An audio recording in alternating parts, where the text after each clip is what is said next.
Pembuluh darah di dalam tubuh manusia berfungsi untuk mengalirkan darah.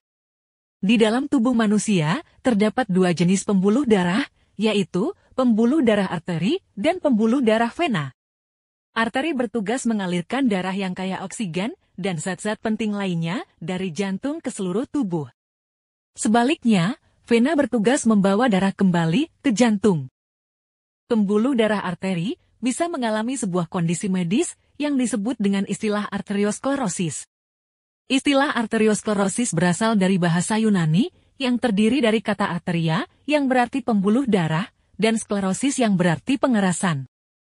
Arteriosklerosis adalah kondisi yang ditandai dengan pengerasan pembuluh darah arteri akibat penumpukan plak di dinding arteri. Meski seringkali dianggap sama, arteriosklerosis berbeda dengan aterosklerosis.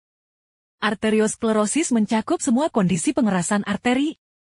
Sedangkan aterosklerosis merupakan pengerasan arteri yang secara spesifik terjadi akibat penumpukan lemak di dinding arteri. Dengan kata lain, aterosklerosis termasuk ke dalam jenis arteriosklerosis. Arteriosklerosis terjadi ketika dinding bagian dalam pembuluh darah arteri mengalami kerusakan atau peradangan. Akibatnya, sel darah dan plak yang terbentuk dari kolesterol, lemak, kalsium, fibrin, dan produk limbah seluler lainnya menumpuk di dinding arteri dan menyumbat pembuluh darah. Penyebab terjadinya arteriosklerosis. Kadar kolesterol yang tinggi. Kadar trigliserida yang tinggi. Infeksi dan inflamasi atau peradangan. Kadar omega-6 yang tinggi. Kadar glukosa darah yang tinggi. Kekurangan vitamin D dan vitamin K. Obesitas. Stres. Kurang olahraga atau bergerak. Konsumsi makanan tidak sehat. Merokok. Arteriosklerosis dapat terjadi di arteri yang mengalirkan darah ke jantung, otak, kaki, dan ginjal. Bila berlangsung dalam waktu lama, aliran darah ke organ-organ tersebut akan terganggu, bahkan tersumbat, dan akan memicu penyakit serius dan mematikan, seperti hipertensi kronis, kelumpuhan, gagal ginjal, stroke, dan serangan jantung. Penyumbatan pembuluh arteri pada jantung.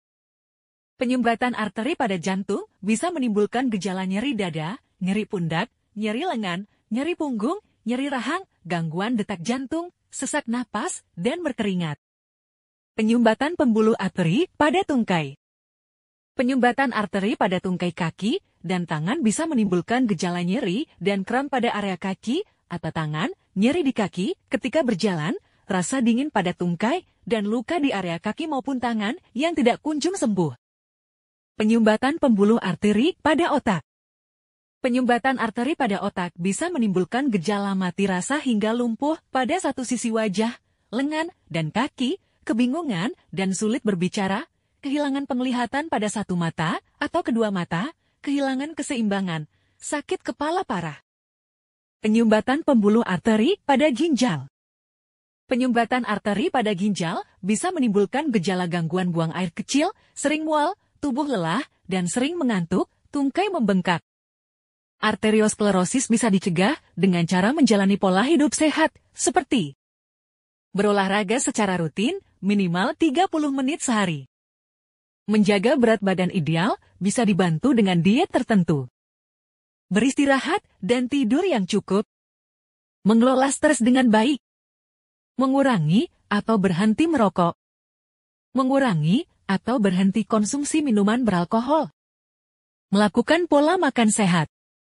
Untuk makanan yang bisa membantu mencegah arteriosklerosis dan membersihkan pembuluh darah, bisa disimak di link video berikut ini. Demikianlah informasi tentang arteriosklerosis, penyumbatan, dan pengerasan pada pembuluh darah arteri yang bisa mengakibatkan hipertensi kronis, gagal ginjal, stroke sampai serangan jantung. Semoga informasi ini bisa bermanfaat. Terima kasih atas dukungan teman-teman sehat. Sampai jumpa di video berikutnya.